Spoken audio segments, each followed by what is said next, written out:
గురుగారు చూస్తున్నారు కదా మార్నింగ్ నుంచి.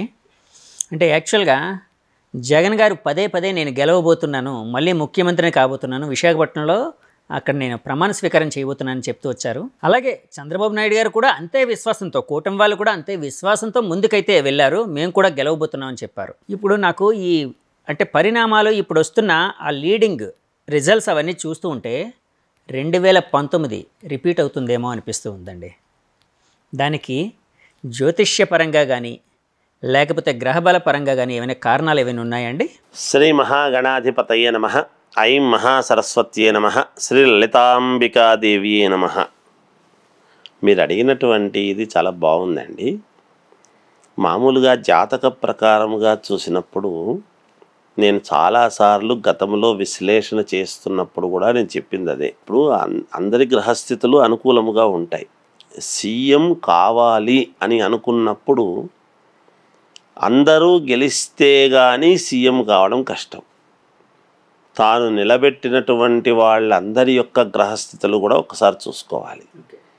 సీఎం కావాలంటే ఆల్రెడీ చంద్రబాబు నాయుడు గారు గతంలో చాలాసార్లు సీఎం అయ్యారు, ప్రతిపక్ష నాయకుడి హోదాలో కూడా ఉన్నారు. మళ్ళీ ఇప్పుడు ఆ యోగం అయితే ఈ యోగాలు ఎక్కడి నుంచి వస్తాయి అన్నప్పుడు ఒకసారి మనం జాతకంలో చూసినప్పుడు అటువైపు అంత ఘోరముగా పడిపోవడానికి ఇటువైపు యోగవంతముగా రావటానికి గ్రహస్థితులే కారణం. అయితే మిగతా వాళ్ళందరి గ్రహస్థితులు కూడా అదే కదా, వాళ్ళందరి గ్రహస్థితులు కూడా చూసుకొని అందరూ కూడా సరేలే అనే దానికే కదా వస్తారు. నేను మామూలుగా ఈ ఎలక్షన్లో ప్రకటించినటువంటి సమయం ఒకటి ఉంది చూడండి. ఒక రోజు డిక్లేర్ చేసి పలానప్పుడు ఎలక్షన్స్ జరుగుతాయి అని పైన కేంద్ర ప్రభుత్వం వాళ్ళు ప్రకటించినటువంటి రోజు దగ్గర నుంచి తీసుకుంటే ఎలక్షన్స్ జరిపిన రోజు విధానము, ఈరోజు ఫలితాలు వచ్చినటువంటి రోజు మంగళవారం. చంద్రబాబు నాయుడు గారు రిలీవ్ అయిండేది జైల్లో నుంచి మంగళవారం. మనం ఒకటి గమనించాలి, మంగళకరుడు ఈ సంవత్సరము కుజుడు అధిపతి. ఆ కుజుడు చంద్రబాబు నాయుడు గారి జాతకములో యోగవంతముగా ఉన్నాడు. అంతేకాకుండా లగ్నము రీత్యా ఈ ముగ్గురు యొక్క కలయిక ఏది, బీజేపీ, చంద్రబాబు గారు, పవన్ కళ్యాణ్ గారు కలయిక కలిసినా కూడా మరి ఇప్పుడు తెలుగుదేశం పార్టీకే ఆ యోగం దాటిపోయింది. అడ్వాంటేజ్గానే దాటింది. అది సింగిల్ దాని మీద వచ్చేసింది. వాళ్ళకి ఏవైతే ఇచ్చినారో అవి గెలుపు అనుకూలంగా వాళ్ళు ఆ ఇచ్చినటువంటి స్థానాలు వాళ్ళు నిలబెట్టుకునేటువంటి స్థితిలోనే ఉన్నారు, నిలబెట్టుకున్నారు. ఎక్కడే కానీ ఒక్కటి కూడా తప్పిపోకుండా చేసుకోగలిగినటువంటి సామర్థ్యం ఉంది. అంటే కొన్ని చోట్ల అదనుకొని మళ్ళీ ఇది మార్చి, ఇదనుకొని అది మార్చి అట్లా కూడా జరిగినాయి. బాగా కసరత్తు చేసుంటారు వాళ్ళు చేసుకునేటువంటి విధానంలో. అయితే ముఖ్యంగా రాహువు గ్రహాలు, శని యొక్క గొప్పతనము, శని స్వక్షేత్రగతుడై ఉన్నాడు కుంభములో గోచార రీత్యా. వీళ్లకు ఉండేటువంటి స్థానము ఇవన్నీ లెక్క చూసుకున్నప్పుడు ఎప్పుడో నేను చెప్తున్నాను, బీజేపీ మంచి సంతోషకరమైనటువంటి ఇది చేసుకుంటుంది అనేది నేను మొదటి నుంచి చెప్తున్నా. ఇప్పుడు ఏది వచ్చినా బీజేపీకి అయితే అనుకూలమే అనేటువంటి. ఇప్పుడు బీజేపీ కలిసినటువంటిది బీజేపీ ఇదిలో రాక ఇంకేముంటుంది అందులో. వీళ్ళ యొక్క అంటే బీజేపీ యోగం అంతా వీళ్ళు కూడా కలిసి వచ్చింది అంటారండి. టీడీపీకి కావచ్చు, జనసేనకి కావచ్చు, ఏదైనా. ఇప్పుడు మనం భార్యాభర్తల సంబంధం గురించి మనం ఒకసారి వివాహము అన్నప్పుడు పొంతన అనేది చూస్తాం. ఎందుకు చూస్తున్నట్టు, రెండు కలిస్తేనే కదా కళ్యాణం అనేటువంటి పదం అనేది ఒకటి వస్తుంది, అవునా కదా? అప్పుడు ఈ భార్య యొక్క జాతకము ఈ భర్త వరుడు యొక్క దానికి రెండిటికి సమన్వయమైనప్పుడు ఇతని యోగము బాగుండాలి అన్నప్పుడు భార్యకు సంబంధించినటువంటి గ్రహస్థితులు కూడా ఇతనికి యోగింపబడతాయి. ఇదే మాటే నేను చాలాసార్లు ఎన్టీ రామారావు గారు, మహోన్నతమైనటువంటి రామారావు గారు అంత ఉజ్వలమైనటువంటి భవిష్యత్తులోకి రావడానికి గల కారణము బసవతారకము గారి యొక్క జాతకం. ఆమె మరి ఎటువంటి భర్త ఈమెకు లభిస్తాడు అనేటువంటిది ఒక ఆడపిల్ల పెళ్లిగాని అమ్మాయిది మా దగ్గరికి జాతకం తీసుకొని వస్తారండి. వచ్చినప్పుడు ఈ అమ్మాయికి ఎటువంటి అబ్బాయి వస్తా అంటే ఇటువంటి వరుడు వస్తాడు, ఇటువంటి బాగా స్థితిమంతుడు వస్తాడు, ఇట్లా పొలాలు ఉంటాయి, ఇవన్నీ ఉంటాయి, స్థితిమంతుడు ఉంటాయని మేము చెప్పగలుగుతున్నాం. ఎలా చెప్పగలుగుతున్నాము అంటే అక్కడ ఉండేటువంటి గ్రహస్థితులను బట్టి, ఆ అమ్మాయి గ్రహస్థితిలో జాతకం బట్టి. అంతే కదా. అప్పుడు ఈ అబ్బాయి రెండు సరిపోతున్నాయా లేదా అంటే ఈ రెండు గ్రహస్థితులు అంటే గ్రహాలు అనుకూలత పొంతన అనేటువంటివి ఎప్పుడైతే చూస్తామో ఆ చూసినప్పుడు ఈ వీళ్ళ యొక్క జీవితం చాలా బ్రహ్మాండంగా ఉండబోతుంది అనేటువంటి విషయం చెప్తాం. మరి చెప్తున్నారు కదా గురువు గారు, మరి కొంతమందికి ఎందుకు ఫెయిల్ అవుతుంది అనేటువంటి మాట మీరు అడగవచ్చును. అయిన తర్వాత కూడా కొన్ని ఫెయిల్ అవుతున్నాయి కదా, అది చెప్పేటువంటి శాస్త్రిలో దోషం ఉండొచ్చు కానీ వాడు నేర్చుకున్నటువంటి విధానాన్ని బట్టి, అంతే కదా. శాస్త్రంలో అయితే లోపం ఉండదు. ఓకే, అది ఎవరు చెప్పగలుగుతారు ఎవరు చెప్పరు అనేటువంటిది ఎంతోమంది చెప్పేవాళ్ళు ఉంటారు. అది ఒకరొకరి పంథ, ఒకరొకరి నిర్ణయం, ఒక్కొక్క పద్ధతిలో ఉంటుంది. అలాగే ఈ ముగ్గురి యొక్క కలయిక వలన బలం అనేటువంటిది ఏర్పడింది. ఆ బలం అనేటువంటిది జనాల్లోకి ఎప్పుడైతే నమ్మకం అనేటువంటిది కుదురుతుందో, నేను ఈ విషయం కూడా చెప్పా. ఎందుకు, కుజుడు రాజైనాడు కాబట్టి ప్రజలందరూ కూడా కోపోద్రిక్తంతో ఒక రకమైనటువంటి కోపముతో ఉంటారు. అక్కడి వరకు పోయిన తర్వాత చాలా వరకు మార్పులు వస్తాయి, ఓట్లు వేసేటువంటి సమయంలో మార్పులు వస్తాయి అనేటువంటిది గత వీడియోల్లో చాలాసార్లు చెప్పాను నేను, ఉంటాయి కూడా. అది నేను చెప్పగలుగుతా ఎక్కువ శాతం. అంటే మీరు ఇందాక కుజుడు రాజయ్యాడు అంటే ఇది దానివలన ఇట్లా జరిగింది అన్నారు కదండి. అంటే యాక్చువల్గా మొన్నటి వరకు చాలామంది జగన్ గారి జాతకం కూడా చూసి, అంటే కొంతమంది మీలాంటి పెద్దవాళ్ళు చాలాసార్లు వీడియోలోని జగన్ గారి యోగం చాలా బాగుంది, రాజయోగం మళ్ళీ రిపీట్ అవ్వబోతుంది, ఆయన పక్కాగా అవుతాడు, అలాగే ఆయన సంక్షేమ పథకాలు ఇవన్నీ చేస్తున్నారు కాబట్టి అవి కూడా ప్రజల్లో అతనికి చిరస్థాయిగా నిలిచిపోయేటట్టు, మనసులో పెట్టుకునేటట్టు, రేపొద్దున్న ఎలక్షన్స్లో అతనికి ఓట్లు వేసేటట్టు సహకరిస్తాయి ఇట్లాగని చెప్పారు కదండి. సో జగన్ గారి జాతకాన్ని మీరేమైనా ఈ మధ్య పరిశీలించారా? పరిశీలిస్తే ఏమనిపించింది గురువుగారు? ఈ మధ్య పరిశీలించడం అనేది ఏమిటి, మొదటి నుంచి కూడా చూస్తాం కదా. మా దగ్గరికి అయితే అందరివి ఎలా ఏమిటి అని అడుగుతారు. ఇప్పుడు వస్తున్నాము అంటే ఏమిటి ఎలా ఉంటుంది అనేది ముందు కూడా చూసుకునే వస్తాం కదా. ఇక్కడ ఏమవుతుందంటే మీరు రెండు అడుగుతున్నారు. మేము సంక్షేమ పథకాలు చేసినాడా చెందినాడా లేదా అనేది అవన్నీ అనలిస్టులు చూసుకోవాల్సిన పని. సంక్షేమ పథకాల వల్ల వస్తాడా, ఏమీ చేయకపోయినా వస్తాడా, యోగం అనేటువంటిది జాతకములో ఉంటే ఏమీ చేయకపోయినా వస్తాడు రెండోసారి అయ్యే యోగం ఉంటే. ఇప్పుడు ఇవన్నీ చేసినాను కాబట్టి నాకు ఓటు వేయండి అని అన్నారు, మరి ఇది లేదు అనేటువంటిది కదా ఇప్పుడు టీవీల్లో చెప్తున్నారు. అది వాళ్ళు విశ్లేషణ చేసుకునేది. మాకు ఏమిటి అంటే ఇక్కడ రెండూ కూడా, ఇప్పుడు మనం ఒక ఎద్దుల బండి ఉంటుందండి, సమబుద్ధి అయినటువంటిది ఒక ఇది ఉన్నప్పుడు, ఒక పద్ధతిగా పోతూ ఉన్నప్పుడు ఎక్కడో ఒక చోట ఒకటి కుంటు పడుతుంది, ఒకటి ముందుకు వెళ్ళిపోతుంది. ఒకటి ముందుకు వెళ్ళిపోవడానికి కారణం ఏమిటి అనేది ఒక్కసారి చూసుకున్నప్పుడు చంద్రబాబు నాయుడు గారి జాతకంలో అందరూ ఏమనుకున్నారు అంటే, ఇంకా అయిపోయింది చంద్రబాబు నాయుడు గారిది, వయస్సు అయిపోయింది కాబట్టి ఇంకా ఈ అయ్యేటువంటి ప్రశ్న లేదు అనేటువంటి భావనతో వేరే వాటిల్లో ఆలోచనలు చేస్తూ చెప్పినారని నా భావన, నేను అనుకుంటున్నాను. నాకు తెలిసినంత వరకు అయితే మళ్ళీ ఖచ్చితంగా చంద్రబాబు నాయుడు గారు అవుతారు అనేటువంటిది ఉన్నది. యోగం ఉంది చంద్రబాబు గారికి, సీఎం ఛాన్స్ మళ్ళీ కూడా ఉన్నది ఆయనకు. 100% అది చేసుకోగలుగుతారు అనేటువంటిదే అందరికీ చెప్తూ వచ్చాం.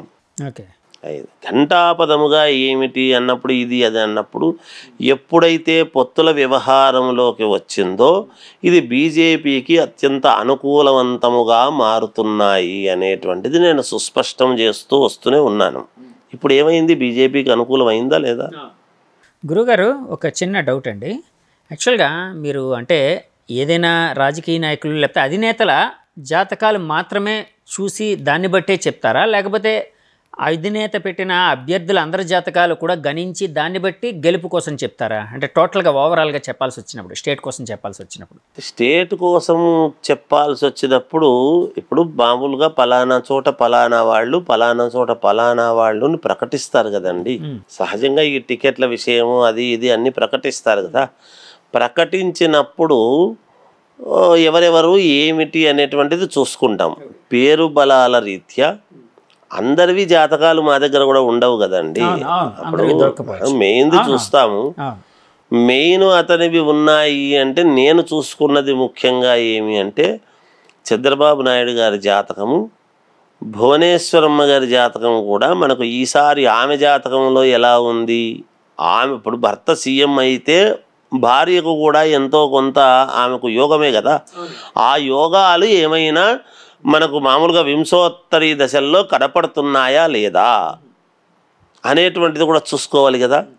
అలా చూసుకుంటూ వచ్చాం. ఆ విషయంలోనే నేను మొన్న ఈ మధ్య చెప్పిన వాటిలో నేను పవన్ కళ్యాణ్ గారి యొక్క జాతకము చూసినప్పుడు ఇప్పుడు ఆయన భార్య ఆమె యొక్క జాతకము కూడా మహాద్భుతముగా పేరును బట్టి కానీ దీన్ని బట్టి కానీ చాలా యోగవంతముగా ఉన్నది. ఈసారి పవన్ కళ్యాణ్ గారు ఖచ్చితముగా అసెంబ్లీలోకి అడుగు పెట్టి తీరుతాడు అని ఘంటాపదంగా నేను 2023 నుంచి చెప్తూ వచ్చా.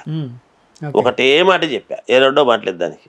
ఈసారి పవన్ కళ్యాణ్ గారు ఆయన నడవడిక, ఆయన పోకడ విభిన్నముగా ఉండబోతున్నది. ఎందుకంటే ఆయన్ను ఇప్పుడు నెక్స్ట్ ఈ తరాల వాళ్ళందరూ కూడా ఆయన ఆదర్శంగా తీసుకొని ముందుకు నడిచే విధముగా ఉంటుంది.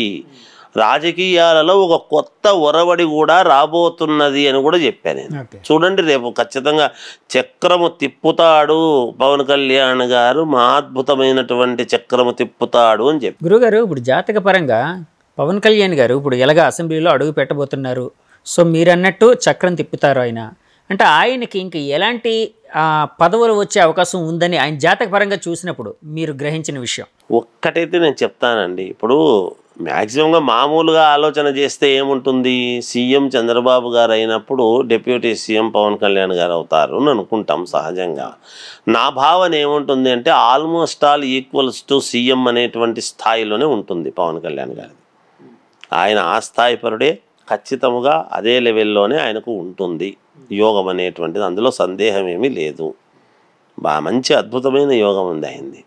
ఎందుకంటే లగ్నము కర్కాటక లగ్నము, మనస్సులో ఒకటి దృఢంగా అనుకున్నాడు అంటే అది ఖచ్చితంగా జరిగేంత వరకు నిబద్ధతతో ఆ మాట కట్టుబడి ఉంటాడు ఆయన. ఒకవేళ పొరపాటు చేస్తే నేను పొరపాటు చేశాను ఇక్కడ అని బహిర్గతంగా తనను తాను చెప్పుకునేటువంటి తత్వం. కొంతమందికి మామూలుగా ఒక మనస్తత్వాల్లో డిఫరెంట్ వ్యవహారం ఉంటుంది, కొంచెం ఒకరొకరిది ఒక పద్ధతి ఉంటుంది. ఆ విధంగా పవన్ కళ్యాణ్ గారిది చాలా బాగుంది, చాలా యోగవంతంగా ఉంది ఆ జాతకం. అది చాలా పవర్ఫుల్ జాతకం పవన్ కళ్యాణ్ గారిది. అంతే, అంతకంటే ఇంకా మనం ఎన్ని చెప్పినా ఇంకా తక్కువే అవుతుంది, అంతే. ఆయన జాతకం కోసం మీరు మాట్లాడుతున్నారు కాబట్టి అడుగుతున్నానండి, ఆయన జాతక పరంగా అంటే మనిషి యొక్క లక్షణాలు ఎలా ఉంటాయండి? పవన్ కళ్యాణ్ గారి లక్షణాలు, పవన్ కళ్యాణ్ గారి లక్షణాలు ఏమిటంటే కర్కాటక లగ్నం అయినటువంటి దాని వలన ఆవేశము ఉంటుంది, నమ్మితే ఏదైనా నమ్మకానికి చేస్తాడు, నమ్మక ద్రోహము చేస్తే మాత్రము ఇంకొక రకంగా ఉంటుంది. కానీ తాను ఎవరికి చీమకు కూడా అపకారం చెయ్యాలి అనేటువంటి విధానము ఉండదు ఆయనకు.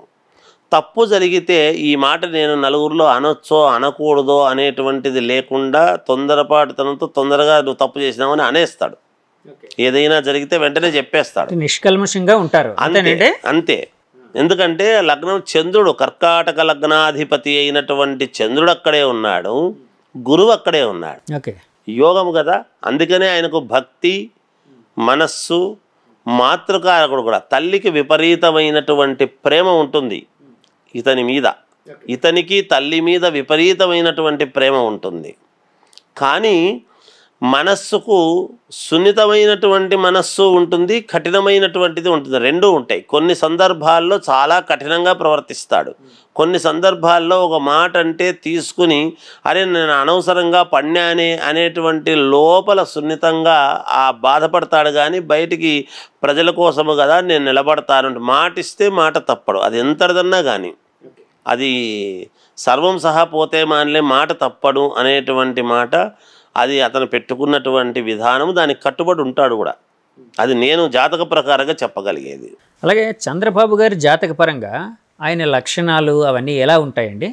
చంద్రబాబు నాయుడు గారి లక్షణాలు మనము ఒకసారి ఆయన జాతక ప్రకారంగా లెక్క వేసినప్పుడు ఏముంటుంది అంటే చాలా నిగూఢంగా ఉంటాయి. ఆయన ఆలోచనలు చాలా దూరమైనటువంటి ఆలోచనలు ఉంటాయి చంద్రబాబు గారిది. ఎవరిని విమర్శించడం, లూజుటాకు మాట్లాడు. ఒకవేళ వ్యతిరేకత ఉన్న ఒక మనిషి మీద ఆ మనిషిని బహిర్గతంగా ఆయన ఎక్కడా కూడా విమర్శించాడు. మళ్ళీ అతను కనపడితే ఒకవేళ అవకాశం అడిగితే రండి అంటాడు, అపాయింట్మెంట్ ఇస్తాడు, మాట్లాడతాడు, పంపిస్తాడు. కానీ చంద్రబాబు నాయుడు గారిది ఏమంటే అట్లా బయటికి పడి ఏదో వాళ్ళని ఏదో అది చేయాలి ఇది చేయాలి అనేటువంటి మనస్తత్వం ఉన్నటువంటి ఇది కాదు. ఒకటి. రెండవది నేనేమంటానంటే ఇంకొకటి కూడా, తననే నమ్ముకున్నటువంటి వాళ్లకు జాగ్రత్తగా ఏదో ఒక రోజుకైనా ఎప్పటికైనా ఒక ఇది చేస్తాను అంటే చేస్తాడు. అంటే అవకాశాలు కొంచెం అందరికీ ఒకటే రకంగా రాకపోయినా నమ్ముకున్నటువంటి వాళ్ళకైతే ఏదో ఒక రకంగా చేసేటువంటి తత్వం చంద్రబాబు నాయుడు గారికి ఉంటుంది, చేస్తాడు. అది కొన్ని విషయాల్లో కొన్ని సందర్భాల్లో సందర్భాన్ని బట్టి చేయటము, అవకాశాలను బట్టి చేయటము.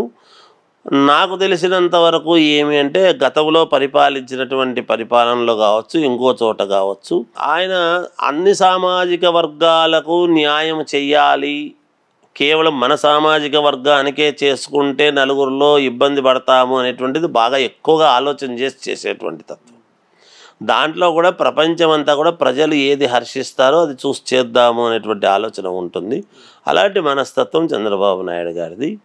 సరే, ప్రజల యొక్క తీర్పు ఏదైనా ఒకసారి నచ్చనప్పుడు సరేలే అనుకోవాల్సి వస్తుంది, ఒకసారి నచ్చితే నెత్తిన పెట్టుకుంటారు వాళ్ళు, అంతే. అది ప్రజల యొక్క ప్రజా తీర్పు. గురుగారు, 2019లో జగన్ గారు ఒక 151, అప్పటి వరకు ఆంధ్రప్రదేశ్ రాజకీయ చరిత్రలో అలాంటి విజయం ఎప్పుడు సాధ్యపడలేదు, ఎవరికీ దక్కలేదు. ఈవెన్ మహానుభావుడు సీనియర్ ఎన్టీఆర్ గారికే అది దక్కలేదు అప్పట్లోనే, అంటే ఉమ్మడి ఆంధ్రప్రదేశ్ ఉండేది కాబట్టి. అలాంటి 151 సీట్లను గెలుచుకున్న అప్రతిహతమైన ఒక విజయం ఇప్పుడు ఇలా తారుమారు అయిపోవడానికి ఆయన జాతక బలం, జగన్ గారి జాతక బలం ఏమైనా తోడ్పడిందా? అంటే అందులో ఉండే లోటుపాట్లు ఏంటి ఒక్కసారి విశదీకరించగలరా? తప్పకుండా విశదీకరిస్తానండి. ఎందుకంటే ఇప్పుడు మేము ఒకటి చెప్తాం, ఒక చిన్న మాట చెప్పండి. చెప్పినప్పుడు మాది జరిగింది అన్నప్పుడు ఇంకో నలుగురు వస్తారు, ఈయన చెప్తే జరుగుతుందంటే ఆ నలుగురికి జాగ్రత్త చూసి చెప్పాల్సినటువంటి అవసరం ఉంటుంది. అయితే ఇంకా మా దగ్గరికి 3-4 కరెక్ట్గా అయినాయి కదా అనేటువంటి అభిప్రాయంతో నేను ఏది బుద్ధి పుడితే అది చేస్తారులే అనేటువంటి ఉద్దేశ్యంతో ఓవర్లుక్గా నేను చెప్పడం అనేటువంటిది కరెక్ట్ కాదు. ఓకే కదా. అది నేనేమంటున్నా అంటే ప్రజలు ఎక్కువగా ఇచ్చిన మాట వాస్తవమే. అయితే మరి దాన్ని జాగ్రత్తగా వచ్చిన అవకాశాన్ని సద్వినియోగం చేసుకోవాల్సినటువంటి అవసరము కూడా ఉంటుంది కదా. దానికి మిగతా వాళ్ళందరూ కూడా ఆయనకు తోడ్పడాలి కదా, అవి కూడా చూడాలి కదా. మరి ఆయన నడిపించేటువంటి విధానము, నడిచినటువంటి పద్ధతి ఎప్పుడు మనకు కరెక్ట్ కాదు అని తెలుస్తుంది. ఇగో ఇలాంటివి జరిగినప్పుడే ఓహో మనం ఈ పోకడ కరెక్ట్ కాదు అని తెలుస్తుంది. దాన్ని మరి ఆయన జాతకం వరకు పర్వాలేదు, జాతకం పర్వాలేదు అంటే ఆయన గెలుస్తున్నాడు కదా, ఆయన గెలిచాడు. ఆయన గెలవడం ముఖ్యం కాదు కదా. పార్టీ మొత్తము రావాలి అనుకున్నప్పుడు మరి వ్యక్తులను ఎంచుకోవడము, ఎవరిని ఏం మాట్లాడుతున్నాడు. ఇప్పుడు నా కొడుకు ఉన్నాడండి, నా ఇంట్లో పిల్లలు ఉన్నారండి, మిగతా వాళ్ళు నేను గొప్పవాడిని కదా అని, మా నాన్న గొప్పవాడు కదా అని మిగతా వాళ్ళందరినీ దూషిస్తున్నారు అనుకోండి, కంట్రోల్ చేయాల్సిన బాధ్యత ఎవరిది? తండ్రిదే. ఇంటి పెద్దగా ఎవరిది? అంతే కదా. అది చూసుకోవాలండి. ఎప్పుడు కూడా మనకు పదవి ఒకటి చేతిలో ఉంది కదా అనేటువంటి ఉద్దేశం ఈరోజు మనది అని ఉన్నప్పుడు విమర్శలు అనేటువంటివి ఎలా ఉండాలి అంటే, నేను చాలాసార్లు చెప్తూ వస్తున్నాను. శ్రీమాన్ వెంకయ్య నాయుడు గారు కానీ, సిహెచ్ విద్యాసాగర్ రావు గారు కానీ, వీళ్ళందరూ కూడా టీవీల్లో డిబేట్లకు వచ్చి మాట్లాడుతున్న నాడు విన్నాం. ఒక సద్విమర్శలు ఉండేటివి. ఎదటి వాళ్ళ మీద ఏదన్నా విమర్శ చేస్తున్నాము అంటే పార్టీ పరంగా ఒక లైను, ఒక పద్ధతి, విమర్శించినా కూడా దానికి ఒక పద్ధతి విధానం ఉండేది. అవి ఈనాడు చూస్తున్నామా? విమర్శలు ఎలా ఉన్నాయి, ఎక్కడికి పోతున్నాయి? ప్రజలు మనల్ని హర్షించాలి అన్నప్పుడు మాలాంటి వాళ్ళ నోట రావాల్సినటువంటి మాటలు, రాకూడనటువంటి మాటలు మాలాంటి వాళ్ళ నోట్లో వస్తే మమ్మల్ని ఎలా గురువులుగా అభినందిస్తారు, ఎలా గురువులుగా మమ్మల్ని తీసుకుంటారండి? మేము ఏది చెప్తే తింటారు కదా అని ఏది దుడితే మాట్లాడరాదు కదా. అంటే ఎలాగైనా అంతే కదా. అంటే నోరే వాళ్ళకి చెడు చేసింది, నోరు శని కదండి. శరీరములో ఉండేటువంటి భాగాల్లో కుడికన్ను సూర్యుడు, ఎడమకన్ను చంద్రుడు, నోరు శని, ఇవన్నీ కూడా చెప్తున్నాము కదా. మరి ఇప్పుడు రాహుగ్రస్తము, కడుపు చెప్తున్నాము, రాహుకేతులు. అందుకనే కదా ఇవన్నీ కూడా. ఇప్పుడు మనం మాట్లాడే నోరే కదా, నోరు మంచి అయితే ఊరు మంచి అవుతుంది అనేటువంటిది ఒక పదం పెద్దలు వాడతారు. మనము విమర్శించటము అనేటువంటిది ఒకటి పెట్టుకొని అవన్నీ కూడా జగన్ గారికి ఇబ్బంది చేశాయేమో అని నా భావన. అంతేగాని నిజానికి గ్రహస్థితుల వరకు పర్వాలేదు. ఆ గ్రహస్థితులు అయితే తారుమారు కావడానికి ఆయన జాతకం ఇప్పుడు అట్లాగే ఉంటుంది కదా. ఇప్పుడు ఓడిపోయినా అవే గ్రహాలే ఉంటాయి కదా, అక్కడేమి పెద్ద ఇదేం ఉండదు కదా. అంటే మిగతా వాళ్ళందరూ కూడా గెలవలేకపోవడానికి గల కారణము మిగతా వాళ్ళందరినీ ఒక్కసారి మనం అవగతం చేసుకుంటే ఎవరెవరు ఏం మాట్లాడారు, ఆత్మస్థుతి పరనింద అనేటువంటివి రెండు పనికిరానివ్వండి జీవితంలో. నేను గొప్పవాడిని, నేను గొప్పవాడిని, నేను గొప్పవాడిని, వాడిలాంటి వాడు, వాడిలాంటి వాడు, వాడిలాంటి వాడు అనే రెండూ పనికిరావు. అంటే వైసీపీ నాయకులు ఎక్కువగా అదే చేశారని గురువుగారు మీ భావన? ఈ నేను చెప్పడం కంటే మనం అనాలని కాదు, కానీ ఒకరిని ఇప్పుడు విశ్లేషణ ఓడిపోయినప్పుడు ఒకరిని బాధించేటట్టుగా మనం మాట్లాడాల్సిన అవసరం లేదు. గెలుపు ఓటములు అనేటువంటివి సర్వసాధారణం. ఈరోజు గెలిచిన వాళ్ళు కూడా ఒకప్పుడు ఓడిపోయినారు కదా, వాస్తవం కదా. ఈరోజు వీళ్ళు గెలిచారు, ఓకే. కానీ గెలిచిన వాళ్ళు నేనేమంటున్నాను అంటే, ఇప్పుడు ఎదటి వాళ్ళను మాట్లాడేటప్పుడు కొంచెము సద్విమర్శలు చేసుకుంటే బాగుంటుంది. అసెంబ్లీ అనేటువంటిది దేవాలయం లాంటిది, ప్రజా దేవాలయం. అది మామూలుగా మనకు తిరుమల తిరుపతి దేవస్థానము అనేటువంటిది ఒకటి మహోన్నతమైనటువంటి దేవాలయము ఉండినా రాజ్యాంగము ప్రకారముగా అసెంబ్లీ అనేటువంటిది ఎలా చూడాలి, ఎలా ఉండాలి, మరి దానికి తగ్గట్టుగా మనము చేసుకుంటే అందరూ బాగుండాలి. ఈరోజు ప్రతిపక్షము ఒకప్పుడు అధికార పక్షము, ఒకప్పుడు ప్రతిపక్షము, ఈరోజు అధికార పక్షము. దానికి ఏముంటుందండి, ప్రజలు కదా నిర్ణయించాలి. అందుకని ప్రజల మనస్సుల్లో ఎప్పుడూ కూడా మనం చిరస్థాయిగా ఉండాలి అంటే దానికి తగ్గట్టుగా మన ప్రవర్తన ఉండాలి అనేది నేను ఎక్కువగా చెప్తా. గురుగారు, ఇప్పుడు మోదీ గారి గ్రహబలం కానీ జాతకం కానీ ఎట్లా ఉంది, అలాగే రాహుల్ గాంధీ గారి గ్రహబలం కానీ జాతక బలం కానీ ఎలా ఉంది అంటే వాటి కోసం మీరేమైనా విశ్లేషించడం అలాంటివి జరిగాయండి? అంటే తప్పకుండా గతంలో రాహుల్ గాంధీ గారు ఇక్కడికి రాహువు మామూలుగా మేషము నుండి మన మీనములోకి వెళ్ళినప్పుడు ఆ సందర్భంలో రాహుల్ గాంధీ ఇక్కడ పాదయాత్ర చేయడం జరిగింది. అప్పుడే చెప్పా, ఏదైనా గ్రహస్థితుల వలనే బుద్ధి కర్మానుసారిణి అని. బుద్ధి ఎప్పుడు కూడా కర్మను అనుసరించి నడుస్తుంది. కర్మ దేన్ని బట్టి? గ్రహాలను బట్టి. గ్రహాలు దేన్ని బట్టి? పుట్టుక నుండి. నమ్మేవాడు నమ్ముతాడు, నమ్మనివాడు నమ్మడు, తర్వాత సంగతి. మా అనాలిసిస్ మాది, మాకు ఉంటుంది, తప్పదు, నమ్మాలి. అందువలన అక్కడ రాహుల్ గాంధీకి కూడా చాలా మంచి యోగమే ఉంది, ఇప్పటికీ ఉంది. ఒక మనిషికి ఒక సమయం అనేటువంటిది ఒకటి ఉంటుంది. అయితే వింశోత్తరీ దశలు అనేటువంటివి ఉంటాయి. గ్రహాలు ఒకటికి కలయిక అనేటువంటిది వచ్చినప్పుడు ఇప్పుడు మనకు గోచార రీత్యా ఉండేటువంటిది పరిస్థితులు ఏమిటి, పంచాంగంలో అతనికి వింశోత్తర దశలు ఏం నడుస్తున్నాయి, అవి ఇవి క్లాష్ అయినప్పుడు ఒక మనిషికి ఒక ఉపయోగం అనేది జరగడం జరుగుతుంది. అలా జాతకాలు చెప్పడం చేస్తాం. అందువలన నేను కాంగ్రెస్ ప్రభుత్వం కూడా చాలా వరకు పుంజుకొని వస్తుంది అనేటువంటిది చెప్పా.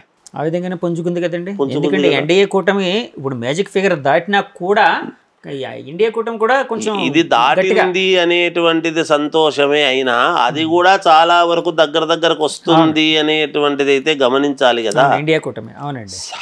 ఇప్పుడు ఈ సమయానికి కాకపోయినా నెక్స్ట్ సమయానికి అయితే మళ్ళీ ఏదో చేయబోతుంది. లేదు మధ్యలో ఏం జరుగుతుందో ఇటు ఇటు ఎన్నో ఉంటాయి కదండి. మరి ఇప్పుడు బలం అనేటువంటిది ఇప్పుడు అక్కడ 90 మంది ఉన్నారు, ఇక్కడ 110 మంది ఉన్నారు అనుకోండి. ఏమో ఇప్పుడు గ్రహస్థితులు ఎవరికైనా ఎవరి జీవితంలోనైనా గ్రహస్థితులు బాగుంటేనే ముందుకు జరగడం అనేది జరుగుతుంది. గ్రహస్థితులు కొన్ని ఇబ్బందులు జరిగితేనే ఇదవుతారు. కొంతమంది మధ్యలో ఏదో వాళ్ళను వీళ్ళను చేర్చుకోవడం చేయటం ఇట్లాంటివేవో వస్తూ ఉంటాయి. అలా చేరినప్పుడు వీళ్ళ వల్ల దానివల్ల కొన్ని ఇబ్బందులు జరగడం జరుగుతాయి. మోదీ గారి జాతక బలం ఎలా ఉందండి గురుగారు? బాగుందండి. మోడీ గారి జాతక ప్రకారముగా బాగుంది, అందులో సందేహం ఏమీ లేదు, బాగుంటుంది. కానీ ప్రతిభ ముందున్నంత ఇదిగా ఉండటం అనేటువంటిది ఉండదు, తగ్గుతుంది కొంచెం. అంటే ఆ ప్రభ తగ్గుతూ ఉంటుంది, కొంచెం తగ్గుతుంది, ఖచ్చితంగా తగ్గుతుంది. ఇప్పుడు మొట్టమొదట్లో వచ్చినప్పటికీ రెండోసారికి పెరిగింది, ఇప్పుడు కొంచెం తగ్గుతుంది. కొంచెం గ్రహస్థితులు కొంచెం ఇబ్బందిగా ఉన్నాయి, తగ్గుతాయి. అనుకున్నంత చేయడానికి కావాల్సినంతటి బలము ఉండకపోవచ్చు. మ్యాజిక్ ఫిగర్ వచ్చి వాళ్ళే ఇది చేసినా కొంచెము అనుకున్నవన్నీ జరగాలి అంటే అందరి సహకారము అవసరం ఏర్పడుతుంది, అంతే. ఇప్పుడు ఒకవేళ ఎన్డీఏ కూటమి అంటే దేశవ్యాప్తంగా అంటే పిఎం రేసులో, పార్లమెంట్ రేసులో ముందుకు వెళ్ళి విజయం సాధించి, అంటే ఇప్పుడు ఇంకా నడుస్తూ ఉన్నాయి, లీడింగ్ కోసం మనం లీడింగ్ వచ్చే సమయానికి ఇంటర్వ్యూ చేస్తున్నాం కాబట్టి ఇంకా కన్ఫర్మ్డ్ కాదు కాబట్టి ఇలా అడుగుతున్నానండి. అంటే ఎన్డీఏ కూటమి ఒకవేళ అధికారంలోకి వచ్చింది అనుకోండి, అంటే మోదీ గారి జాతక బలం పరంగా మన దేశం భారతదేశం ఏ విధంగా ముందుకు వెళ్ళే అవకాశాలు ఉన్నాయి, ఎలాంటి అంటే సూచనలు కనిపిస్తూ ఉన్నాయి మీకు? అంటే మీకు ఒక్కటి చెప్తానండి, ఇప్పటి వరకు ఉండేటువంటిది యథావిధిగా ఇదే నడుస్తుంది. కొన్ని నిర్ణయాలు మంచి నిర్ణయాలు చేస్తారు ఎవరైనా. ఇప్పుడు దేశానికి కానీ రాష్ట్రానికి కానీ అయితే మేము ఇవి మంచి నిర్ణయాలు చేయాలి అనేటువంటి అభిప్రాయంతోనే చేస్తారు, మంచి చేయాలనే వస్తారు. ఆ చేసేటువంటి విధానాల్లో ప్రజలకు ఎలా చేరువవుతున్నాయి, నిజంగా మంచి కనపడుతుందా లేదా, నేను కనపడేటట్టు చేస్తున్నానా లేదా అనేటువంటిది విషయం ఉంటుంది అక్కడ, అంతే కదా. అనుకోవడం వేరు, ప్రజలకు చేరువయ్యేట్టుగా చేయడం వేరు. చెయ్యాలి అనుకోవడం వేరు, ప్రజలకు నిజంగా ఫలాలు అందేట్టుగా చేయడం వేరు, అంతే కదా. అలా చేసేటువంటి దానికి వచ్చేటప్పటికి ఈసారి అంత ఏదో మామూలుగా ఇప్పటి వరకు నడుస్తున్నట్టే నడుస్తుంది. ఇంకా గొప్పగా వేరే ఏవో కొత్త కొత్త నిర్ణయాలు, మహోన్నతమైనటువంటి నిర్ణయాలు జరుగుతాయి అని అనడానికి లేదు. ఉన్నది ఉన్నట్టుగా నడుస్తూ ఉంటుంది. అది ఎందుకంటే ఇప్పుడు స్వతంత్రముగా బలము వేరు, అందరినీ సమన్వయం చేసుకున్నప్పుడు ఒకరు అవునంటారు, ఒకరు కాదంటారు, ఒకరు మద్దతిస్తారు, ఒకరు ఇవ్వరు, అనేక రకాలు ఉంటాయి కదా. ఎవరిని కాదనడానికి ఉండదు కదా ఇప్పుడు అందరి మద్దతుతో అనేటప్పటికీ. అలా కొన్ని అనుకున్న పనులు జరగటానికి ఆలస్యం కావచ్చు, అలాగే ఉండిపోవచ్చు. ఇప్పటి వరకు ఉన్నదైతే దేశము భద్రతగా ఉన్న విషయంలో ఉన్నది ఉన్నట్టుగా ఉంటుంది గాక, ఇందులో ఏం తేడా ఉండదు. ఇక ఆంధ్రప్రదేశ్ రాజకీయాలకు వస్తే, ముఖ్యంగా ఆంధ్రప్రదేశ్ రాజకీయాల్లో అంటే జగన్ గారిని పక్కన పెడితే వైసీపీ నాయకుల్లో బాగా ఫేమస్ అయిన అంటే ఎప్పుడు న్యూస్లో ఉండే నాయకులు కొడాలి నాని గారు, రోజా గారు, అలాగే వల్లభనేని వంశీ గారు, పేరు నాని గారు, ఇలా కొంతమంది నాయకులు ఉన్నారు. వీళ్ళందరూ ఓటమి దిశగా వెళ్ళడానికి వాళ్ళ జాతక ప్రభావమే కారణం అని చెప్పచ్చా అండి? ఒకటండి, నేను వీళ్ళే కాదు, అంబటి రాంబాబు గారని టీవీలు చూస్తాము కదా, అవునండి, చూడకుండా ఉండము కదా. అంబటి రాంబాబు గారు కానీ, తర్వాత అమర్నాథ్, గుడివాడ అమర్నాథ్ గారు కానీ, తర్వాత అనిల్ యాదవ్ ఆయన కానీ, ఇప్పుడు కొడాలి నాని గారు కానీ, వంశీ గారు, రోజా గారు, ఇలా కొంతమంది, మిగతా వాళ్ళు కూడా ఉన్నారు, ఇంకా కొంతమంది చాలామంది ఉన్నారు కదా, దాంట్లో ఉండకుండా ఏం లేదు. కాకపోతే వీళ్ళు ఏదైనా అనాలి అని అనుకున్నప్పుడు అనాలి అనుకున్న దానికంటే 10 మాట్లాడడం వలన వాళ్ళకి ఆ ఇబ్బంది వచ్చి ఉంటుందేమో అనుకుంటున్నాను. నిజానికి వాళ్ళ గ్రహస్థితులు పర్వాలేదు, బాగానే ఉంటాయి, బాగున్నాయి కాబట్టే మంత్రులైనారు. బాగాలేకపోతే మంత్రులు ఎట్లా అవుతారండి, అంతే కదా. అవునండి.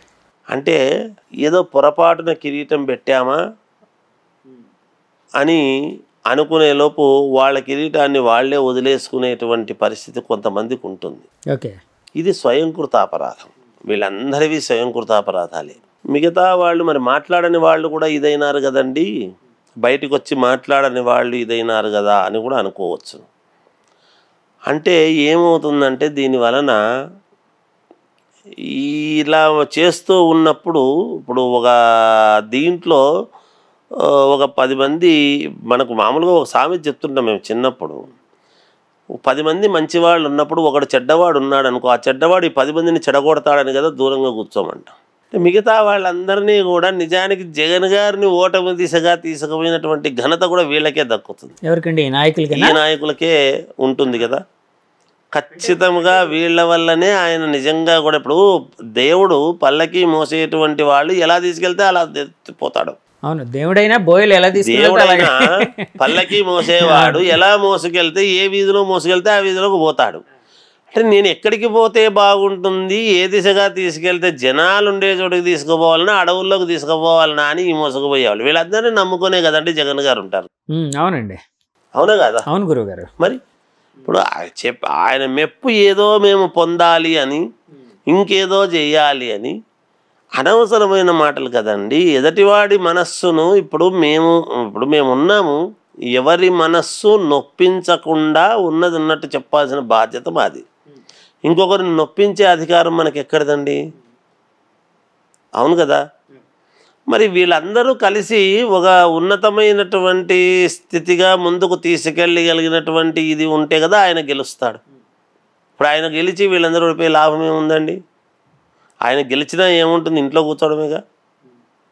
ఇప్పుడు వీళ్ళందరూ గెలిచి ఉంటే కదా ఆయన గెలిచిన దానికి వీళ్ళు గెలిచిన దానికి లాభం. అది ఆలోచన చేయాలండి. అందుకని మనం మాట్లాడేటప్పుడు నోరు శని. మనం ఏదైనా మాట్లాడుతున్నాము అంటే దానికి ఒక ప్రామాణికం, ఒక పద్ధతి, విమర్శించడానికి కూడా ఒక విధానము.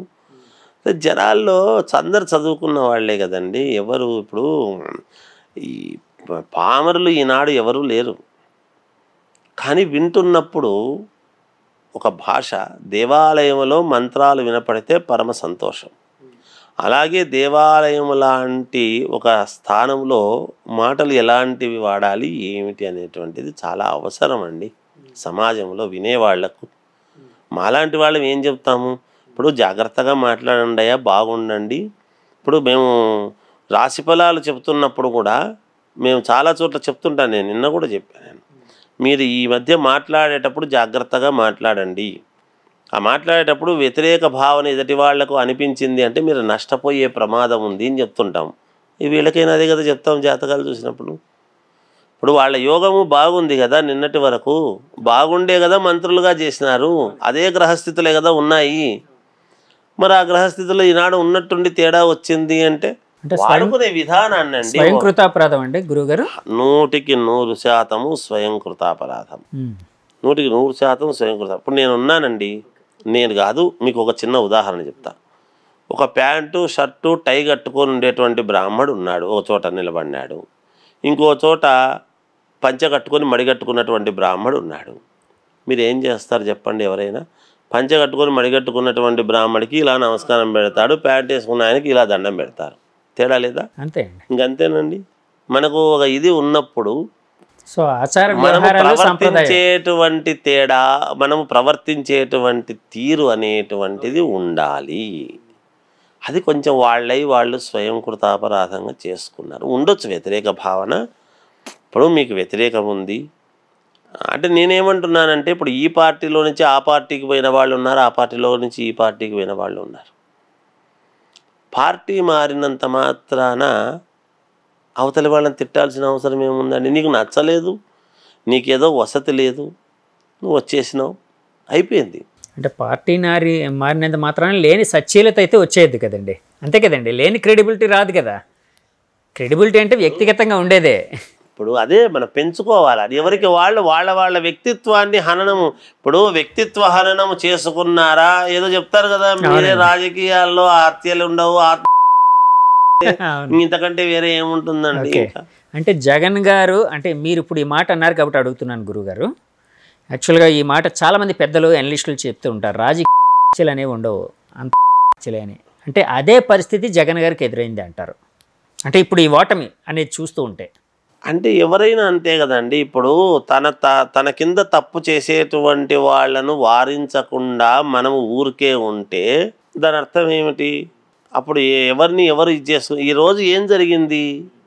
గతం ఏం నిజంగా జగన్ గారి జాతకము బాగుంది, అందుకనే కదా అందరూ జగన్ గారు వస్తారు జగన్ గారు వస్తారు జగన్ గారు వస్తారని అన్నారు. అవునండి, అవునండి. మరి బాగుంది, మరి అందరు చెప్పినా కూడా రాలేదు అంటే అది ఎవరి స్వయం కృతాపరాధం వాళ్ళది కదా. జగన్ గారు కూడా చాలా కాన్ఫిడెంట్గా ఉన్నారు, 157 సీట్లు మనం గెలవబోతున్నాం అని చెప్పారు. అలా అదే చెప్పేది నేను. ఎందుకు ఆ మాట అంటున్నాను అంటే ఖచ్చితంగా వస్తాము అంటే మన వాళ్ళు మనం ఇప్పుడు నాకు ఒక చైర్ వేసినారండి, నాకు మంచి చైర్ వేసినారా లేదా అని చూసుకోవాల్సిన బాధ్యత నాది. ఒక కాలు విరిగిపోయింది ఏదన్నా ఒకటి పెట్టినారనుకో, కూర్చుంటుని కింద పడినాను అంటే నేను చూసుకోకుండా నా తప్పు అవుతుంది. కానీ నిజం, ఇప్పుడు మన చుట్టూ ఉండేటువంటి వాళ్ళు మనల్ని, అందుకే చెప్తున్నాను, ఆత్మస్తుతి పరనింద అనేటువంటిది ఎవరికీ మంచిది కాదు. అది రాజకీయమే కాదు, ఎందులో అయినా అదే. ఇప్పుడు మాలో కూడా అంతేనండి, మమ్మల్ని అయినా ఎందుకు గౌరవిస్తారు అని చెప్తున్నాను కదా. ఇప్పుడు నాలో కూడా గురూజీ ఇప్పుడు మాట అంటే మీరు అంటున్నారు కాబట్టి అంటూ ఉన్నాను. ఎందుకంటే ఇప్పుడు ఈ మధ్య చాలామంది అంటే జ్యోతిష్యం తెలిసిన వాళ్ళు పక్కాగా జగన్ గారు గెలవబోతున్నారు, జగన్ గారు గెలవబోతే మేము జాతకం చెప్పడం అంటే మేము అనుకున్న ప్రొఫెషన్ వదిలేస్తాము, అంత పక్కాగా చెప్తున్నాం, ఇవన్నీ మేము పక్కాగా గణించి మరీ చెప్తున్నవి అని చెప్తూ ఉన్నారు. కట్ చేస్తే ఫలితం అంతా తారుమారైపోయింది. నేనేమంటున్నానంటేనండి, అదే అలా చెప్పకూడదు. ఫస్ట్ నేను ఎందుకు ఆ మాట అంటున్నానంటే, ప్రజలు వేసేటువంటి వాళ్ళ యొక్క బుద్ధి వాళ్ళు కూడా చూసుకోవాలి కదా. నిజానికి అలా వేసేటువంటి వాళ్ళ యొక్క ఒక వేవ్ అనేది ఒకటి ఉంటుందన్నమాట ఎప్పుడైనా. అది దేనివల్ల వస్తుంది? పరిపాలించేటువంటి నాయకుడు ప్రవర్తించేటువంటి తీరు వల్ల వస్తుంది, అంతే కదా. ఇప్పుడు వెంకటేశ్వర స్వామి గుడికి పోతే అందరికీ మంచి జరుగుతుంది అని చెప్పండి, నాకెవరికి జరగలేదని ఎవరు అనరు, ఎంతో కొంత మంచి జరుగుతుంది అది చెప్పొచ్చు మనం. ఇప్పుడు ఆయన పరిపాలనను మేము ఎట్లా చెప్తాము? పరిపాలన చేస్తే నీకు మంచిదయ్యా, బాగుంది, నీకు అయ్యే యోగం ఉంది, అవుతావు అని చెప్తాం. అయినాడు, అయిన తర్వాత ప్రవర్తించాల్సినటువంటి తీరు మా చేతుల్లో ఉండదు కదా. ఇంకోసారి కావాలి నేను అనుకునేటువంటి వాళ్ళు ప్రవర్తించేటువంటి తీరు ఏమిటి అనేది ప్రజలకు తెలుస్తుంది మాకంటే కూడా కదా. అంతేగాని మేము నీకు గ్రహస్థితులు బాగున్నాయి, గెలవడానికి అవకాశము ఉంది అని చెప్పగలుగుతాం. దానికి చెప్పినప్పుడు గెలవడానికి ఉంది అంటే నేను ఏ ఏ మార్గాల్లో గెలవగలను, నేను ఏం చేస్తే వాళ్ళు నాకు ఓటేస్తారు, మేము కాదు కదండి ఓటేసేది, ప్రజలందరూ కలిసి ఓటేస్తేనే కదా గెలిచేది. నువ్వు గెలిచే అవకాశాలు ఉన్నాయని చెప్తాను మీ జాతకం చెప్పినప్పుడు దానికి తదనుగుణంగా అడుగులు వేయాల్సినటువంటి బాధ్యత ఎవరికి? వాళ్ళకు ఉంటుంది. కర్మ చేయాల్సింది వాళ్ళే కదా చేసుకోవాలి. అలా మేము చెప్పవచ్చును కానీ వచ్చే తీరుతాడు వేసే తీరుతాడు మేము అందరికీ పోయి ఓటు దగ్గర నుండి వేయించలేము కదండి. అవి చెప్పకూడదు. అట్లా చెప్తే మరి ఇంక చెప్పే వాళ్ళ యొక్క ఇది విధి విధానం, అది వాళ్ళకి చెప్తే శాస్త్రంలో దోషం ఉండదండి. చెప్పే శాస్త్రిలో దోషం ఉంటే మనం చేయగలిగింది ఏం లేదు. మనం చదువుకున్న జ్ఞానం ఇంతే అని మనల్ని మనం అనుకోవాలి. మన ముఖం మనం పొద్దున్నే చూసుకొని విభూతి రేఖలు పెట్టుకుంటున్నా నేను అనవసరంగా చెప్పినా నేను బాధపడాల్సిన అవసరం వస్తుంది కదా. ఎవరో అనేది విడిచిపెట్టండి, అవునా కదా. మనకు ఒక నాలుక ఇచ్చినాడు. నేను ఇప్పుడు ఏం చెప్తున్నాను, ఒక పదవి వచ్చింది. ఒక పదవి అయిన తర్వాత దాన్ని ఎలా వాడుకోవాలి, ఆ పదవిని అనేటువంటిది ఒకటి అవసరం వాళ్ళకు. మాకేమిటి, మాకు అమ్మవారు ఒక నాలుక ఒక విద్య ఇచ్చింది. ఆ విద్యను మేము ఎలా వాడుకోవాలి, ఎలా వాడుకుంటే ఆ విద్య మాకు త్రిగుణీకృతమై ఇంతింతై వటుడింతై అన్నట్టుగా ఎలా ఎదగాలి అనేటువంటి భావన మాకుండాలి. విచ్చలవిడితనంగా నోరుంది, నాలుక ఉంది, నా దగ్గర విద్య ఉంది అని ఏది బుద్ధి పుడితే అది నోటికొచ్చిందల్లా చెప్పి అభాస్ పాలైపోతే రేపు పొద్దున మమ్మల్ని మాత్రం ఎవరు గౌరవిస్తారండి? ప్రజల్లో ఎవరూ కూడా గౌరవించరు కదా. ఈయన అన్ని అబద్ధాలు చెబుతాడు, మోసాలు చేస్తాడు అనేటువంటి మాటే కదండి వస్తుంది. అందుకని ఎవరైనా ఏ రంగంలోనైనా, వ్యాపార రంగంలో ఒక చోట ఈయన వ్యాపారం బాగా చేస్తాడు, నిజాయితీగా చేస్తాడు, మన దగ్గర ఎక్కువ తీసుకోడు, ఇక్కడ బాగుంటుంది అని పోతాం. అది వ్యాపారస్తుల లక్షణం. ఇది మామూలుగా మా దగ్గర ఉండే జ్యోతిష్యుల లక్షణం ఇది. అలాగే రాజకీయ నాయకుల యొక్క లక్షణం అది. ఇలా ఒకరొకరు ఏ వింగులోనైనా ప్రజలే అల్టిమేట్ అండి. ఎప్పుడు కూడా ప్రజలు మనల్ని గౌరవించాలి అంటే మనం మాట్లాడేటువంటి విధానము, పోకడ, మన నడవడిక, మన పద్ధతి అన్నీ గమనిస్తారు కదండి ఈ రోజుల్లో.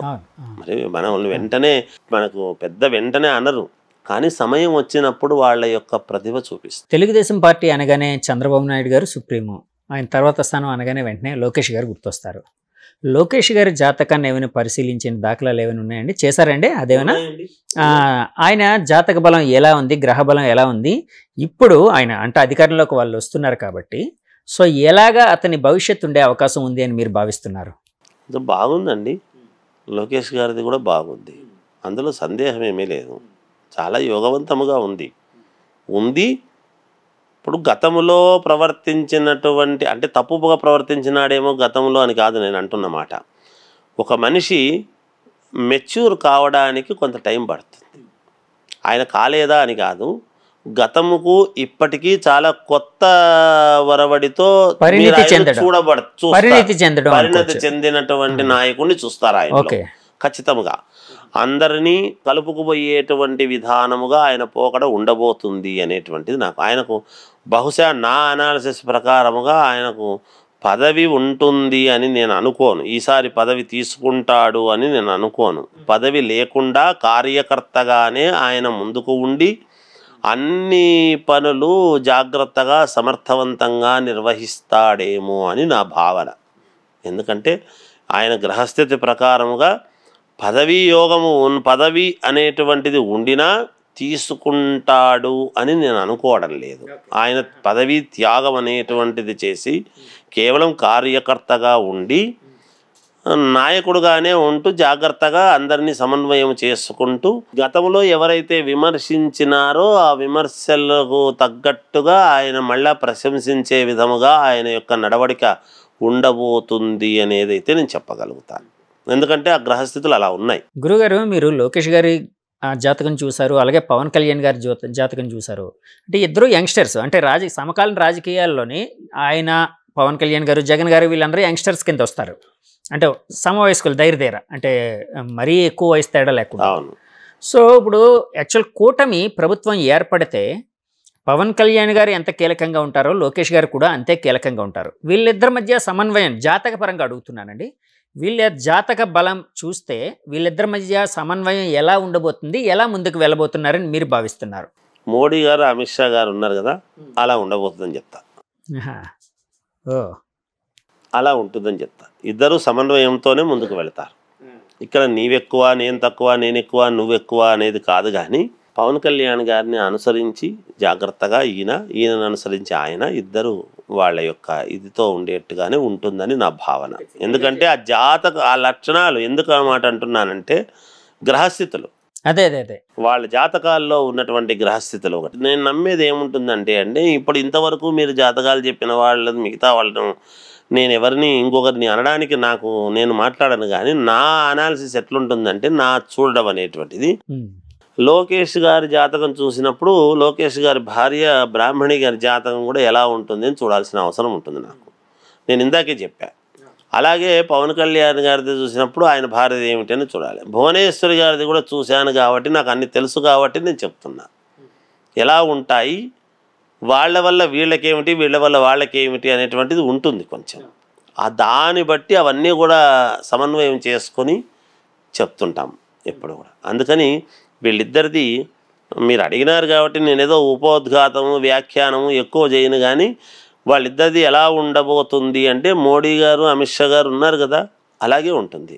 ఆ స్నేహబంధం కావచ్చు, పనితీరులో వెళ్ళే విధంగా ఎప్పటికీ అలాగే ఉంటుంది. పవన్ కళ్యాణ్ గారు, లోకేష్ గారు అదే ఖచ్చితంగా అదే ఉంటుంది. ఆ బాండింగ్ ఇప్పుడు కాదు, మనం చూస్తాం, భవిష్యత్తులో కూడా చూస్తాం. యాక్చువల్గా మొన్న చంద్రబాబు గారు జైలుకు వెళ్ళిన తర్వాత పరిణామాల నుంచి అంటే ఒక లోకేష్ గారిని, పవన్ కళ్యాణ్ గారి మధ్య స్నేహబంధాన్ని చాలామంది ప్రజలు చూస్తున్నారు. ఇద్దరు సమన్వయపరచుకోవడం ఇలాంటివన్నీ ఇంకా ఎక్కువగా చూసే అవకాశం ఉందంటారు, అంతేనండి మీరు? అంతే. దానికి అది ఆనాడు చాలామంది అమావాస్య రోజు పొత్తులు ప్రకటించినాడు, ఇది నిలబడదు అన్నారు. నేను ఒక్కనే చెప్పా, అమావాస్య అనేటువంటిది చూస్తున్నారు కానీ ఆనాడు ఉన్నటువంటి గ్రహస్థితి అనేటువంటిది చూడాలి. గ్రహస్థితి చాలా అనుకూలవంతముగా ఉన్నది వీళ్లకు, ఇది నిలబడుతుంది, ఎట్టి పరిస్థితుల్లో సూది మనం మోపినంత కూడా పక్కకు పోదు అని చెప్పినాం. ఆ తర్వాత మళ్ళా ఏవో ఇదని అదని ఏవేవో అన్నీ వచ్చినాయి మధ్యలో. ఇలా జరుగుతుంది, అలా జరుగుతుంది, అయిపోయింది పుత్తని ఏవేవో చెప్పినారు. ఏమి చెప్పినా ఎంత చేసినా వీళ్ళది ఉంటుంది అనే చెప్పా. అదే జరుగుతుంది.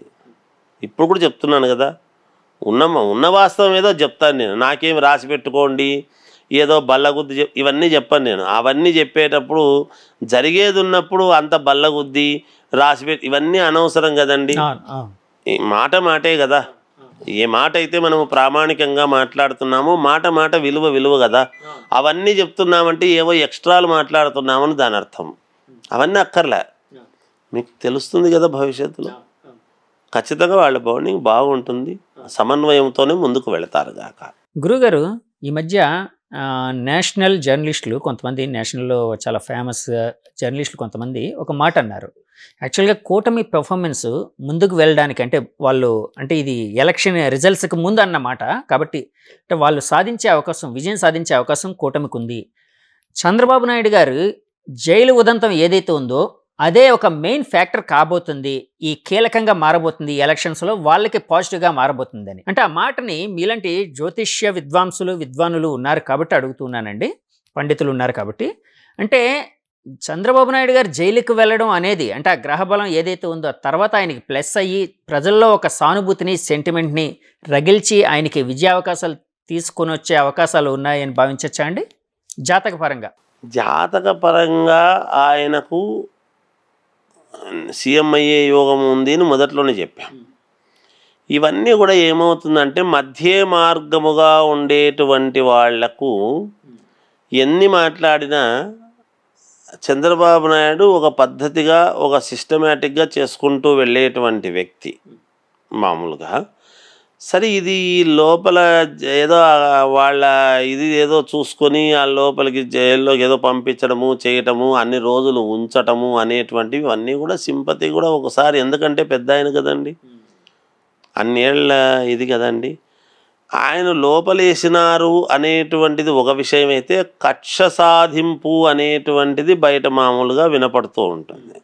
అలా అన్నప్పుడు మిగతా వాళ్ళని, దాని వలన భువనేశ్వరమ్మ గారు బయటికి రావాల్సినటువంటి అవసరం. లేకపోతే ఆయన ఏనాడు, అంతకుముందు చంద్రబాబు నాయుడు గారు అయినప్పుడు ఏనాడు బయటికి రాలేదు కదా. మరి భర్తకు ఆ ఇబ్బంది వచ్చినప్పుడు ఏ భార్య అయినా బయటికి వచ్చి ఇది పద్ధతి అని చెప్పుకోవడంలో తప్పులేదు కదా.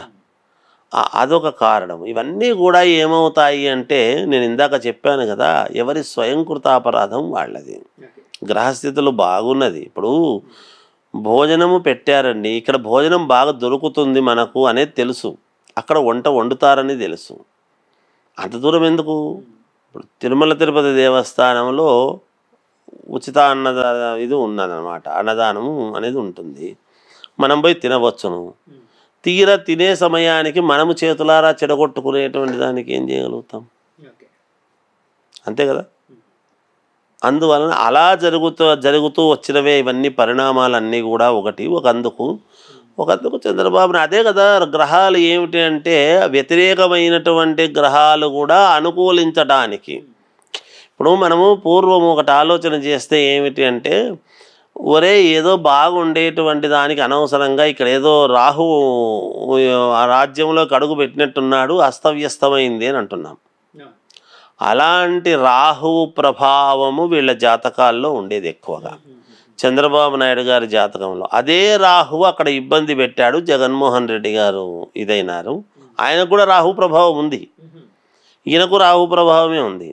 ఈయన పైకి లేయడానికి కారణం చంద్రబాబు నాయుడు గారిని చాలామంది, అంటే వాళ్ళ అభిమానులు, అంటే పిఎం కావాల్సిన వ్యక్తి, అంత విజన్ ఉన్న వ్యక్తి అని చాలాసార్లు అంటూ ఉంటారు, పొగుడుతూ ఉంటారు.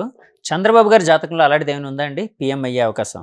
నాకు తెలిసి ఎప్పుడో ఆయన ఒక ఇంటర్వ్యూలో చెప్పినట్టు గుర్తు, నేను ఎప్పుడో విన్నా, ఏదో చాలా ఏళ్ల క్రితం, అంటే 1999 2000 సంవత్సరంలో ఎప్పుడో ఏదో మార్గం. ఎందుకు అంటే, వాజ్పేయి గారు ప్రధానమంత్రి అన్న సమయంలో అప్పుడు చంద్రబాబు నాయుడు గారు మంచి కీలకమైనటువంటి ఒక రోల్ పోషించినప్పుడు మీరు అవ్వచ్చు కదా అంటే, ఆయనకున్న విజన్ ఏమిటంటే, ఎవరైనా ప్రధానమంత్రి కావాలని అనుకోవడంలో గొప్పదే. మరి సీఎం అయిన తర్వాత ఇంకా ప్రధానమంత్రి అయితే బాగుంటుందని అనుకుంటారు. కానీ ఆయన ఏమన్నారంటే, నేను విన్నట్టు నాకు బాగా గుర్తుంది, మరి అది ఇదే నిజము అని నేను అనడానికి లేదు కానీ, ఎందుకంటే మనము స్టూడియోలో చెప్తున్నప్పుడు జాగ్రత్తగా మాట్లాడాల్సిన అవసరం ఉంటుంది, వాళ్ళు దగ్గర పెట్టుకొని. మేము కూడా ఏదైనా అంటే పిఎం అయిన తర్వాత ఒక 5 ఏళ్ళో 10 ఏళ్ళో చేసిన తర్వాత ఇంకా మాజీ పిఎం అనేటువంటిది ఒకటి వస్తుంది. అంతే కదా. ఆ తర్వాత నేను ఊరికే ఉండడం అంటే నాకు ఇష్టం ఉండదు. సీఎం అనేటువంటిది ఎప్పుడైనా సీఎం అయి రాష్ట్రానికి ఏదో ఎక్కువ శాతము నా యొక్క సేవ చేయాలి, నేను నిరంతరము రాష్ట్రానికి సేవ చేస్తూనే ఉండాలి అనేటువంటి కోరికతో నాకు దాని మీద ఇంట్రెస్ట్ లేదు అని నేను విన్నాను. ఆయన అనడం విన్నారు మీరు? ఆయన చెప్పడం నేను విన్నా, ఆయన ఇంటర్వ్యూలో చెప్పడం విన్నా. బహుశా దానివల్లనే కారణం కావచ్చు అని నేను అనుకుంటున్నాను. మామూలుగా అయితే ఆయన ప్రయత్నిస్తే గ్రహాలు అన్ని అనుకూలించేవా అండి? ఒకవేళ ఆయన ప్రయత్నిస్తే అంటే అన్నారు కదా కర్మ కర్మ అనేది ఉంటుందని. కాదు నేను చెప్తాను. ఆయనకు యోగము ఉంది అని అవుతారు అని అనడానికి లేదు.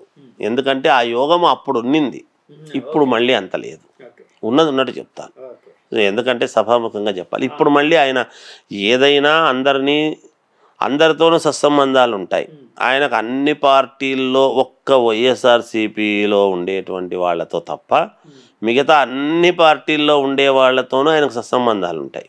ఏది దేశంలో ఉండేటువంటి ఎన్ని పార్టీలు ఉన్నాయో అన్ని పార్టీల వాళ్ళతోనూ సత్సంబంధాలు పెట్టుకుంటారు. ఆయన ఎవరికి పెద్దగా ఏదో శత్రుత్వం ఉండాలి అని పెట్టుకునే వ్యక్తి కాదు. అంటే ఎవరితో ఏమవసరం అవుతుందో తెలియదు, ఎవరితో ఏమవసరం వస్తుందో తెలియదు.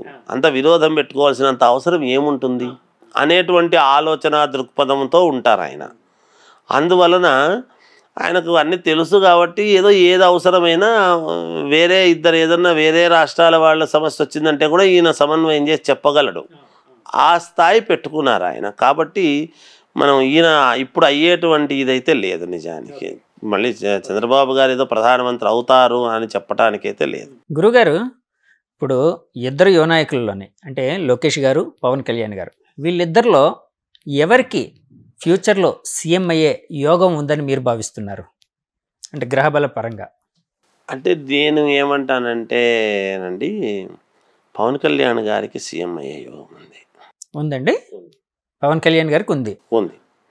లోకేష్ గారికి లేదు అని నేను అనను, కానీ ఆయనకు కూడా ఉంది.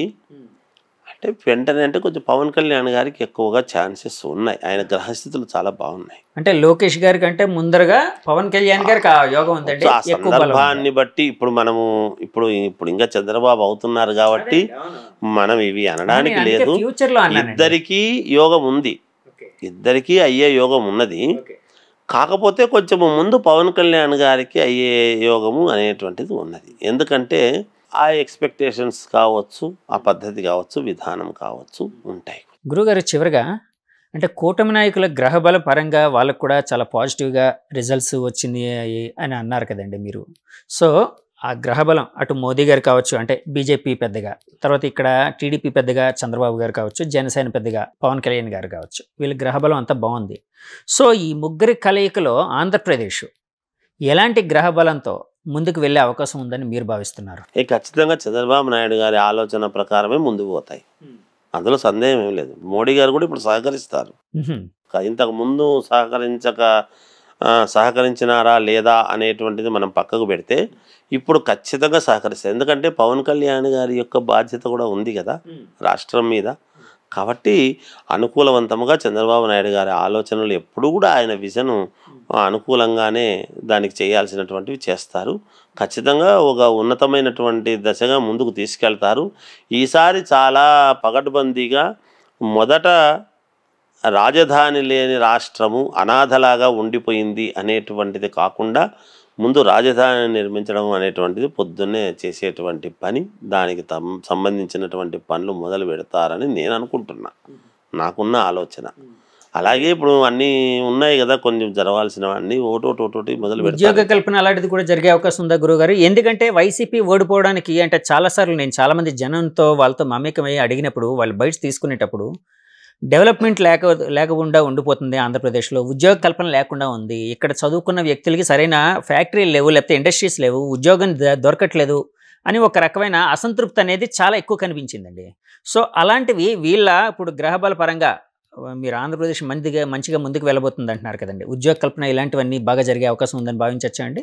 నేనేం చెప్తానంటేనండి, ఇప్పుడు ఒకప్పుడు హైదరాబాద్ ఏమిటి, విజన్ 2020 అని 1997లోను ఆ మాట ఆయన పెట్టుకున్నప్పుడు ఇదంతా హైటెక్ సిటీ కడుతూ ఉన్నప్పుడు చేస్తూ ఉన్నప్పుడు ఏమబ్బా అనుకున్నాం నిజానికి.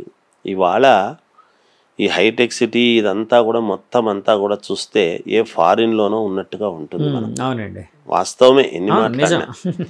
సంపద సృష్టించటం అనేటువంటిది చంద్రబాబు నాయుడు గారికి తెలుసు అని నా భావన. కనుక యువత ఈసారి ఎక్కడికో వేరే చోట్లకు పారిపోనక్కర్లేదు. ఏ బెంగళూరుకో, ఏ మెడ్రాస్కో, ఏ హైదరాబాద్ కూడా రానక్కర్లేదు. అమరావతి చాలా గొప్పగా సంపద సృష్టించి అక్కడే ఉద్యోగాలు దొరుకుతాయి చేసేటువంటి ప్రయత్నాలు చేస్తారు. వాళ్ళకు కూడా దైవం అనుకూలించాలి, అన్ని రకాలుగా మేలు జరగాలి. ఆ లలితాంబికాదేవి అమ్మవారి యొక్క అనుగ్రహం వాళ్ళకు పరిపూర్ణముగా ఉండి సహకరించాలి అనే నేను కోరుకుంటాను. మా లాంటి వాళ్ళు బాగుండాలనే కోరుకోవాలి వాళ్ళందరూ కూడా. అంతే కదా గురువుగారు. అంటే జాతకం అనేటప్పుడు మనిషి పుట్టుక, జన్మ నక్షత్రం ఇలాంటివన్నీ చూసి చెప్తారు కదండి. ఒక ప్రాంతాన్ని బట్టి కూడా అంటే దానికి ఉండే అంటే విశేషాలను బట్టి కూడా జాతకం లేకపోతే అంటే ఇలా అభివృద్ధి చెందబోతుందని చెప్పే అవకాశాలు ఉన్నాయండి? చెప్తాము కదా. ఎందుకు ఇప్పుడు ఒక అడుగుతున్నానంటే చిన్న మాట చెప్తాను, అడగండి, మీరు అడగండి. ఎందుకు అడుగుతున్నానంటే ఈ క్వశ్చన్ నేను ఇప్పుడు చంద్రబాబు నాయుడు గారు వస్తే ఎలాగ అమరావతి అద్భుతంగా అభివృద్ధి చెందుతుంది కాదంటలేదు.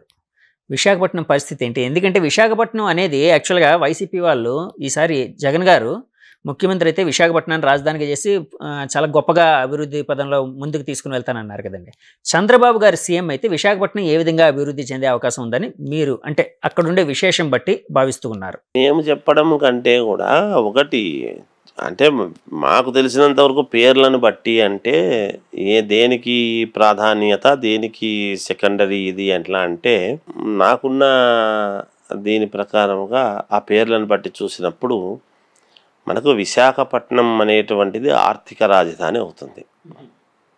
ఎందుకో చెప్తా మీకు. మామూలుగా ఇప్పుడు అమరావతి అనేటువంటిది రాజధాని అయితే అవుతుంది. మనకు రాజధాని అమరావతి చేస్తాం.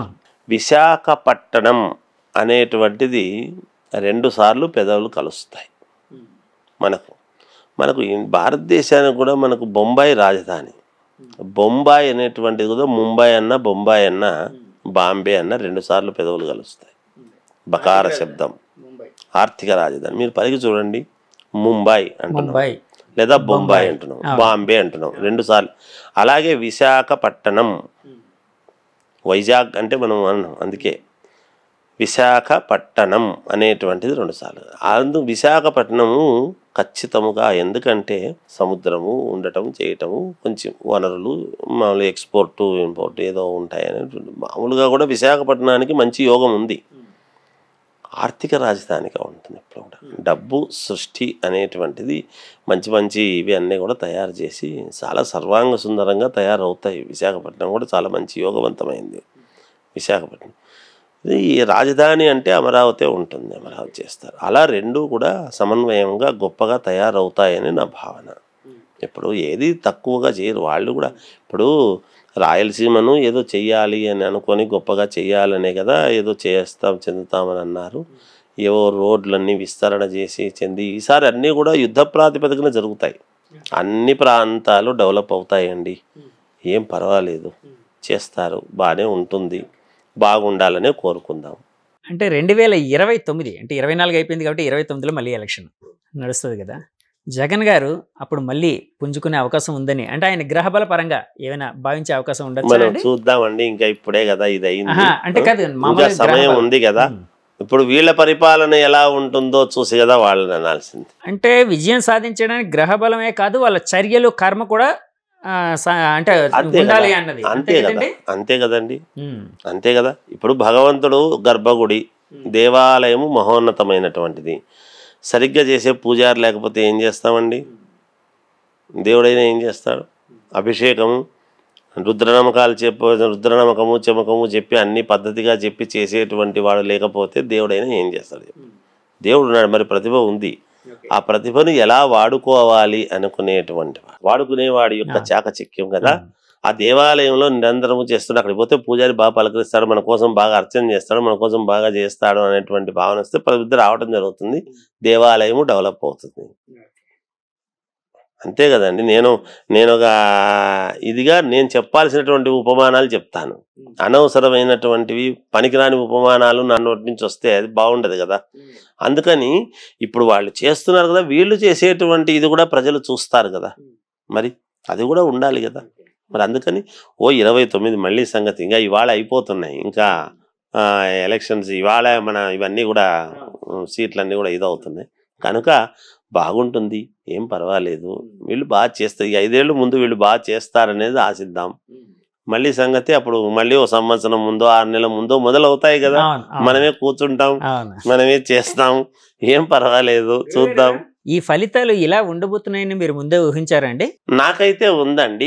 రాష్ట్రంలో దేశంలో కావచ్చు, నాకైతే ఉందండి. అయితే మేము ఇన్ని సీట్లు వస్తాయి అన్ని సీట్లు వస్తాయి అనేటువంటిది నేను చెప్పలేదు. ఎందుకంటే ఇన్ని వస్తాయి అన్ని వస్తాయి అని చెప్పడానికి మేమేమి దగ్గరుండి ఓట్లు వేయించిన వాళ్ళం కాదు. కానీ లీడ్ చేయబోతుంది తెలుగుదేశం పార్టీ. ఇప్పుడు ఈ ఏదైనా భారతీయ జనతా పార్టీ కనుసన్నలలో నడుస్తుంది ఇది వ్యవహారం అంతా అనేటువంటిది అయితే నేను సుస్పష్టంగా చెబుతూ వస్తూనే ఉన్నా మొదటి నుంచి. ఏదైనా కేంద్ర ప్రభుత్వం యొక్క సహకారము చాలా అవసరము. ఆ అవసరము జగన్మోహన్ రెడ్డి గారు పోగొట్టుకున్నారు, చంద్రబాబు నాయుడు గారు అందుకున్నారు. అంతే, ఏం లేదు అక్కడ, సింపుల్ అంతే. అదే చెప్పా మొదటి నుంచి, అదే చెప్పొస్తున్నా. అన్ని ఛానల్స్లో కూడా కేంద్ర ప్రభుత్వ సహకారం ఎవరికైతే ఉంటుందో వాళ్ళే వస్తారు అని చెప్తున్నా. ధన్యవాదాలు గురుగారు, చాలా విషయాలు మాతో జయోస్తు. మీకు దిగ్విజయముగా అందరూ బాగుందరు గాక. జయోస్తు. థ్యాంక్ యూ అండి. నమస్తే అండి.